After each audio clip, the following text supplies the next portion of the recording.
Okay. So of course it's a complex problem. It's very easy to do a design of a new building. Let's say it's easy. We know what material we will use. We know that it will be a new building. We will do a conceptual design. The engineers will calculate something and we will know, okay, the building is behaving very good. We know the peak round acceleration. So for a new building, let's say we know it. But what about existing buildings? What about existing buildings? Do we know anything? Basically nothing about one building. So we need to have a lot of knowledge to define seismic properties of one existing buildings. Do we know how to do it? Are we safe? Are we not safe? Let's see what happened in Zagreb. So this is Medolicheva Street, and the earthquake was 5.5 by Richter. So in engineering terms, it was here somewhere about 0.18 G, big ground acceleration, 0.18, and expected one here is 0.27 G. So this is one street, full masonry. Damage is enormous. But did we expect this earthquake? Of course, yes. We expected this one. We expected even higher ones. But what are we aware of the consequences? No, we are not aware. Especially we in Croatia, we are not aware of the consequences. So you all know this building probably, in people from Croatia, because this building was the first one. It was in all Croatian media destroyed building in an earthquake, and it was destroyed, but it was in a very bad shape already before the earthquake. And are we prepared for this kind of situations? Let's say we are, yes. Politicians will say yes, of course. 2 years later, it was demolished. 2 years, we were waiting 2 years because municipality, then city of Zagreb, then politicians, then, I don't know, government, then the people, one guy is living here, second one is here, third one is here, fourth one is here, then 10% is of city of Zagreb. One wants to be destroyed, the next one doesn't want to be destroyed. So, of course, this is the problem. When we are talking about vulnerability, we know that masonry is not good in seismic excitations. So this is Zagreb, downtown Zagreb, so historical city center of Zagreb, darker color, masonry buildings, lighter color, concrete buildings. It's all darker color. Historic city have a problem. This here is full color under cultural protection. This is very nice when you're a tourist. You see a beautiful buildings, everything is great. But as an engineer, it's a disaster because you don't know how to do it. There are thousands of people involved in the renovation process. So basically, we have this kind of buildings in Zagreb. So this is the building blocks. That's even complicated from an engineering point of view. And we thought, okay, we had a earthquake in Zagreb. We have this return period of 475 years. We as engineers know what does it mean. But people think, okay, next 475 years, we will not have an earthquake. And then after half a year, okay, nothing happened in Zagreb. There was just one, unfortunately, one girl died. Nothing will happen in next 100 years. But then half a year later, we have this. It's in Petrinja, 50 kilometers from Zagreb. It's a small city. It's a town, actually. And these three towns, Sisak, Glina, and Petrinja, now this does not exist. It was demolished at all. And we have villages. How to define a risk of a village? It's more complicated. Exposure, when we are talking about exposure, there's a small population there. But look at these buildings. They're also old, but not as old as the building we are here. They're, let's say, new, 50, 60, 70, 80 years. But they don't have any seismic elements to withhold these actions. So, seismic stuff from who is participating. Of course, first, if we are doing the design of a new building, we have a demand. It's an investor who is demanding. Then we have an architect who is making the design of the building. We have an engineer, geologist who is not directly maybe involved, but sometimes it is directly involved.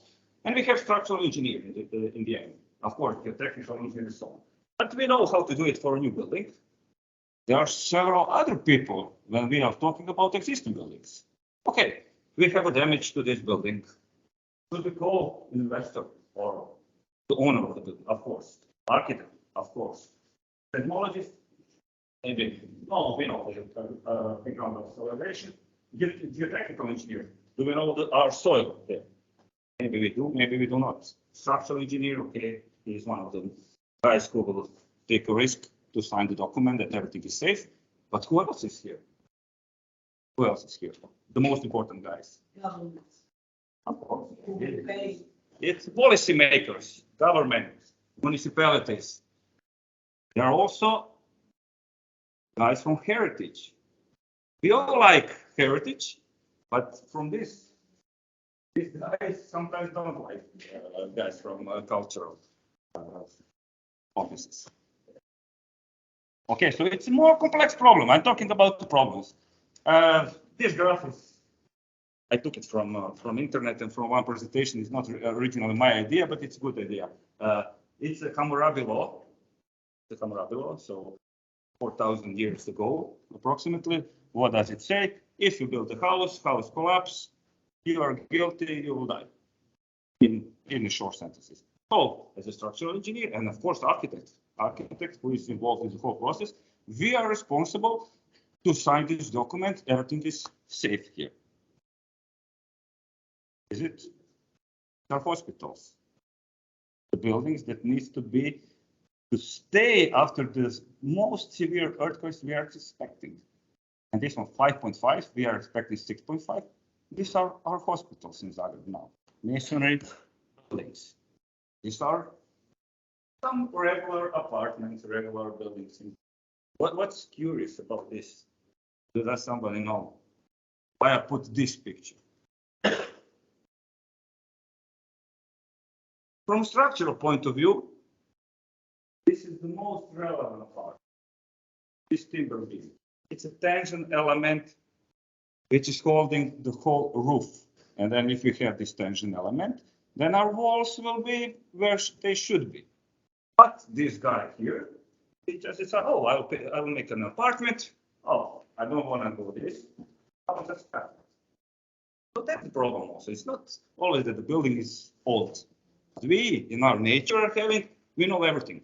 We will just cut some pieces. We will just put something here. But from engineering point of view, we are just weakening our buildings.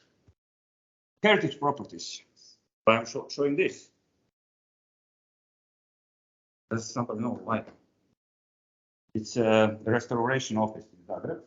It was restored 1 year before the earthquake. Several millions euros in the renovation of thing. But it's very nice. But it's not the Croatian problem. It's the problem everywhere. And now European policies are going in this direction that if we are doing, let's say, energy renovation, cultural property renovation, we need to involve somehow structural updating. So we need to have some structural updating. How we know it? I think we know it. There's also one church in Petrinja, exactly the same thing. Millions invested in the renovation of cultural properties. Then we have urban planners. Somehow they are important to have a whole city falling to this seismic excitation. But then somebody just decide, okay, we have a cultural property. It's all buildings. It's a building block of 20 different buildings in masonry. But somehow somebody got a license or to document grant or how is it called. I will build completely new one here. It's impossible to renovate it like this, but there are some guys who can get the permits. So what's the problem here? It's after, as you see here, you have concrete deck here, you have masonry wall here, you have shaking. What will happen? You have stiff plate. It will hit the wall, and then, of course, this building nothing will happen probably. But this building is having higher vulnerability now. For itself, maybe it's okay, maybe it's not. But now we have one additional problem. Talking about problems of vulnerability, of course, we need to have some kind of beginning of everything, and the beginning instructional point of view are norms. We need to know the data, need to know excitations, we need to know calculation equations, and so on and so on. So these are just a really brief overview of what the last 100 years, everything started in Italy and 100 years ago, and the opinion was, okay, what does this PGA mean? It's 0.1 G, 10% of gravity load. So this was the people were thinking that maximum is 0.1 G. Actually, it can be 0.9 G, almost gravitational load. But what's the idea of this graph? This circle, full circle, is development of norms. Empty one, it's an earthquake before.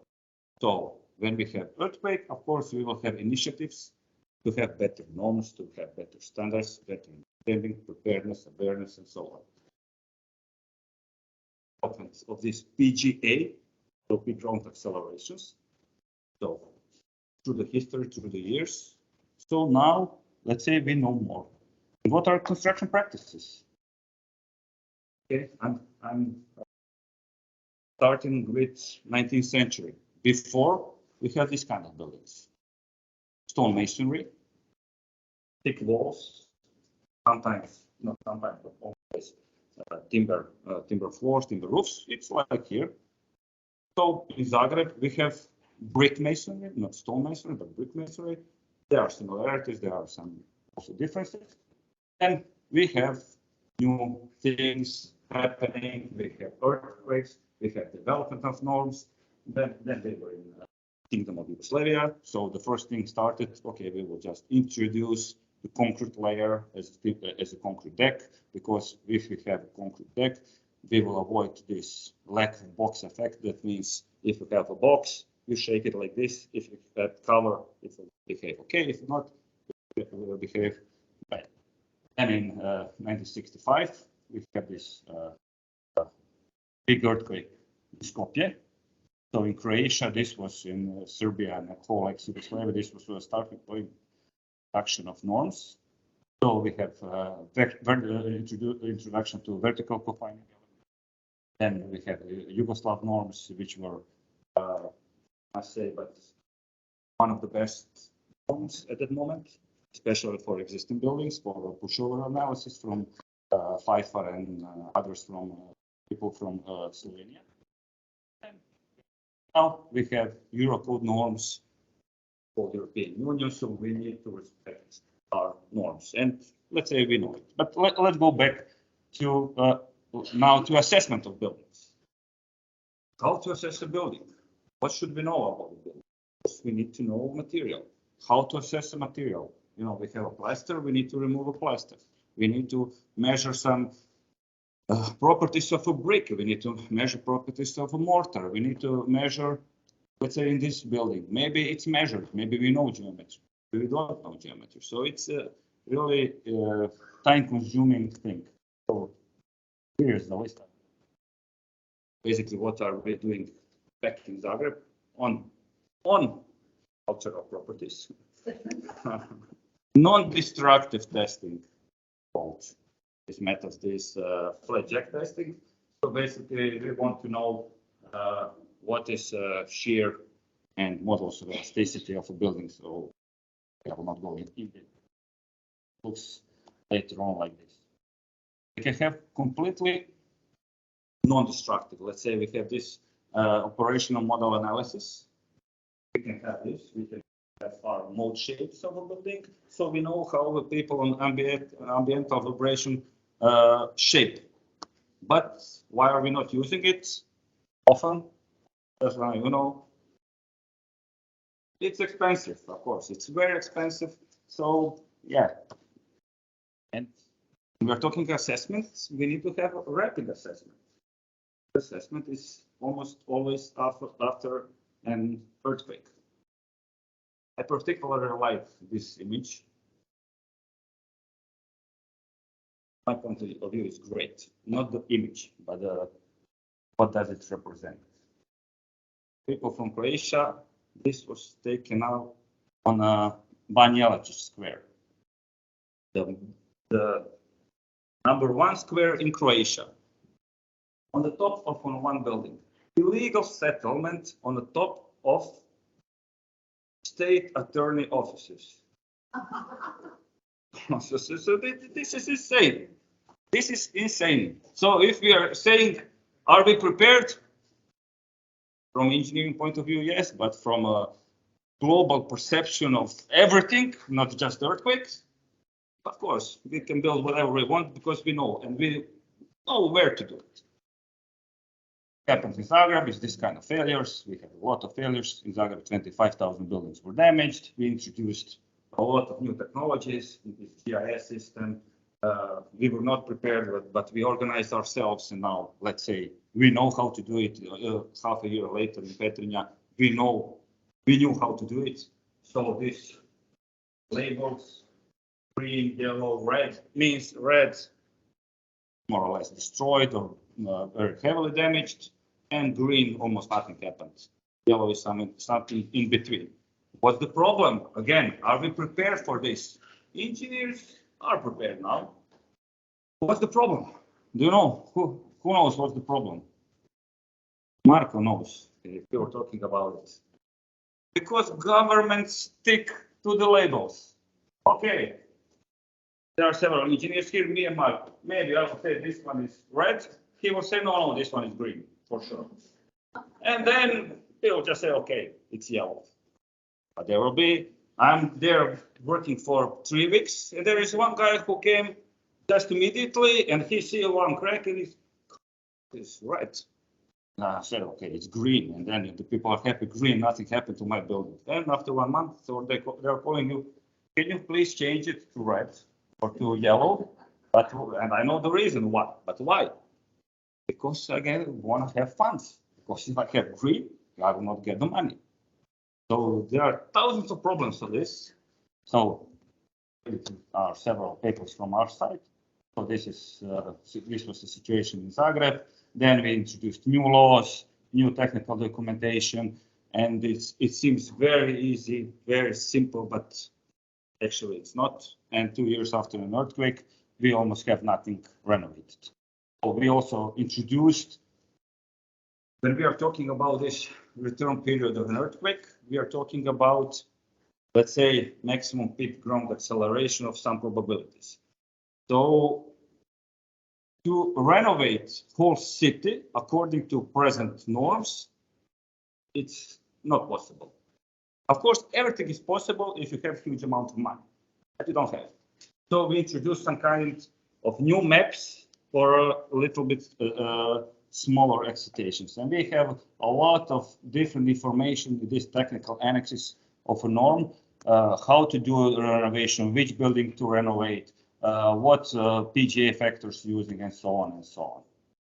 Did we learn something from it? Did we apply new technologies? Yes, we did. We were using a lot of drones and photogrammetry.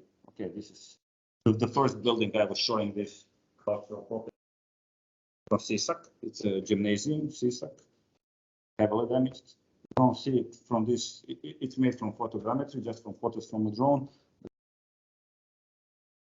Can we calculate the risk with new technologies? Maybe yes, maybe not, but how to have vulnerability, how to assess vulnerability. Colleagues from Bologna, they developed one idea or one spreadsheet how to very easily develop vulnerability. That's a great example. And there are a lot of researchers across Europe who are developing something similar. Then we are developing this one, but it doesn't matter. Our idea is maybe to have just everything based on geometry. So we have the geometry of a building, conceptual design is bad, material, we put it material inside, and then you just put AutoCAD file inside, and you get the result which walls should be renovated, strengthened, and so on and so on. Are there differences between pre-earthquake and post-earthquake assessments? Yes, of course. If you are talking about pre-earthquake assessment, it's more or less it's a longer process. In a post-earthquake assessment, it needs to be quick. We have rapid post-earthquake assessment. Of course, we need just to give this usability. And we have a detailed post-earthquake assessment. It can be exactly the same as the one before the earthquake. So we have a lot of materials. I'm just showing some of them. This is my scientific project where I'm a project leader. So if somebody wants to see something about a lot of things about masonry and timber, he or she can take a look. And when we are talking about assessment of this particular building, we need to go from rapid post-earthquake visual inspection. It's still the most common and the best thing, I would say. It's intuitive. If you are a designer, if you are a structural engineer, you need to have a sense of how the building works. Of course, geometry of the building, if you don't have it, you need metric condition assessment. So you need to have tests, some kind of test of material, test of building, test of soil, and so on. And then you are building some kind of project documentation. And with this, just imagine it's really a huge amount of work to be done. And then people are thinking, oh, one building, can you just sign document? And now the problem in Zagreb is several friends of mine are calling me, okay, you know, I have a green label, I have a yellow label on it, but I want to sell my apartment. And the bank is saying, okay, but you need to prove that the building is safe. And you told me that your building is safe. Can you just sign this document? Yes, for sure. For 50,000 kunas, maybe I can, but for 500 or for lunch, I cannot. So we need to have a comprehensive research on one particular building. It's just to know how the building behaves now. And then goes the strengthening project.